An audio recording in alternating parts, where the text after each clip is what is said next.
वहाँ जाके हिंदू मुस्लिम धर्म जाति बाहरी भीतरी इसी का नारा वो दे रहे हैं। किरण रिज्जू, निशिकांत दुबे, स्मृति ईरानी, जो भी लोग हैं, ये जिस पार्टी से आते हैं उस पार्टी ने 50 साल हिंदुस्तान का झंडा अपने कार्यालय में नहीं फहराया। आज़ादी में इनका योगदान ही नहीं है तो इनके दुश्मन क्या है? ये तो बेचने वाली पार्टी है।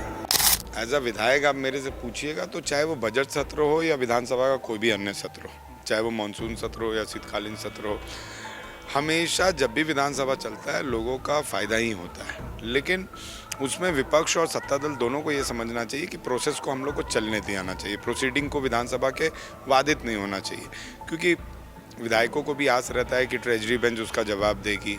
विधायकों को भी अपने क्षेत्र की समस्याओं के बारे में प्रश्न करने का एक समय मिलता है, वक्त मिलता है, एक फोरम मिलता है। तो मेरा ये मानना है कि विधानसभा के प्रोसीडिंग को जितना लंबा हम लोग खींच सके उतना फ़ायदा होता है। आज विधानसभा सत्र में बीजेपी विधायकों की उपस्थिति को लेकर सवाल हुए। बहुत कम बीजेपी विधायक उपस्थित हो गए हैं। क्या लगता है सदन, क्योंकि आम लोगों के लिए सदन में लोगों का सवाल उठाया जाना चाहिए, अभी विधायक हैं, एज अ दल नहीं एज अ विधायक, विधायकों का रिप्रेजेंटेशन विधानसभा सत्र में कितना जरूरी है? देखिए, मेरा यहाँ पे भी नगर परिषद का चुनाव हो रहा है और मुझे नगर निगम का भी कमान दिया गया है, धनबाद, आपको चास, फुसो नगर परिषद, उसके बाद भी मैं यहाँ पे उपलब्ध हूँ। बीजेपी लोगों को निर्मित करने के लिए अपने विधायकों को नगर परिषद चुनाव में लगाए हुए हैं। वहाँ जाके हिंदू मुस्लिम धर्म जाति बाहरी भीतरी इसी का नारा वो दे रहे हैं। उनके पास कोई मुद्दा तो है नहीं। हमें यकीन है कि हम लोग ने जो काम किया है, जनता पर यकीन है कि जनता हमारे को चुन रही है, इसलिए हम चुनाव चलते हुए भी अपने बात को प्लेटफॉर्म पर रखने के लिए विधानसभा में उपस्थित रहते हैं। बीजेपी की विधायकों की जो संख्या है वो नगर परिषद में लगी हुई है। गोड्डा के सांसद हैं निशिकांत दुबे, उन्होंने राहुल गांधी को लेकर बयान दिया एक टीवी शो में और उन्होंने कहा राहुल गांधी इडियट है। इस बयान को आप किस तरीके से देखते हैं और राहुल गांधी को जिस तरीके से निशिकांत दुबे ही नहीं, किरण रिज्जू, निशिकांत दुबे, स्मृति ईरानी, जो भी लोग हैं, ये जिस पार्टी से आते हैं उस पार्टी ने 50 साल हिंदुस्तान का झंडा अपने कार्यालय में नहीं फहराया।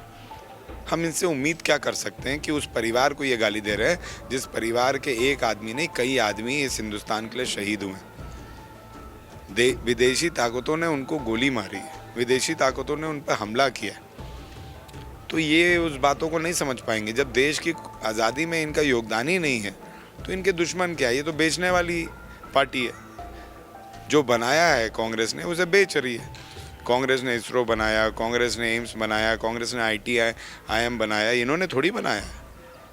ये बेचने का काम कर रहे हैं। भेल बनाया, केल बनाया, ये बेचने का काम कर रहे हैं। बेचने वालों से उम्मीद क्या किया जा सकता है? सीएम हेमंत सोरेन ने कल राज्य के अभिभाषण के बाद जो उन्होंने सदन में जो कहा उसमें उन्होंने बीजेपी को बड़ा भाई, केंद्र सरकार को बड़ा भाई कहा और इस बयान को राजनीतिक विश्लेषक कई तरह से देख रहे हैं। आप किस तरीके से देखते हैं? क्या कुछ इस तरह का साठ गांठ? देखिए, कोई बड़ी बात नहीं है और हेमंत सोरेन जी बहुत सीजन पॉलिटिशियन है और हम लोग उनसे डेली कुछ ना कुछ सीखते हैं। और बड़ा भाई कहना कौन सा बुरा है? आप उसी हिंदुस्तान में रहते हैं तो केंद्र की में बैठी हुई सरकार है, बड़ा भाई कह दिए राज्य के मुख्यमंत्री, तो कौन बड़ा बात है?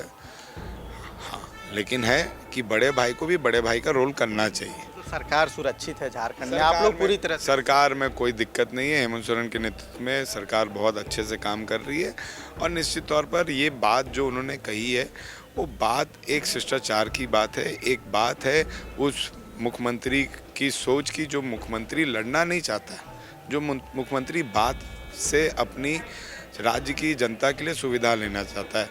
भैया, आप मुख्यमंत्री को जेल भेजते हो, आप मुख्यमंत्री जी को तंग करते हो, आप मुख्यमंत्री जी के अधिकारियों को तंग करते हो, लेकिन वो मुख्यमंत्री आपको तब भी इज्जत से बात करता है, आपको वो शिष्टाचार मुलाकात करता है, बस इसीलिए कि वो अपने राज्य का पैसा आपसे चाहता है और जो उसका हक बनता है। आप पैसा नहीं दोगे तो क्या करेगा राज्य?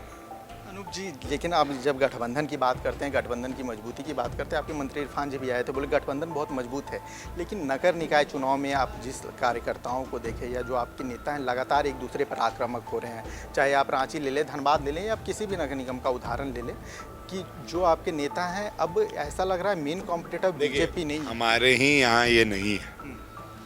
महाराष्ट्र में चुनाव हुआ, यहाँ पे तो समर्थन चुनाव चल रहा है, वहाँ पे सिंबल बेस्ड चुनाव हुआ। एकनाथ शिंदे की पार्टी लड़ी कि नहीं लड़ी, अजीत पवार जी की पार्टी लड़ी कि नहीं लड़ी, तो भारतीय जनता पार्टी भी तो लड़ रही है ना।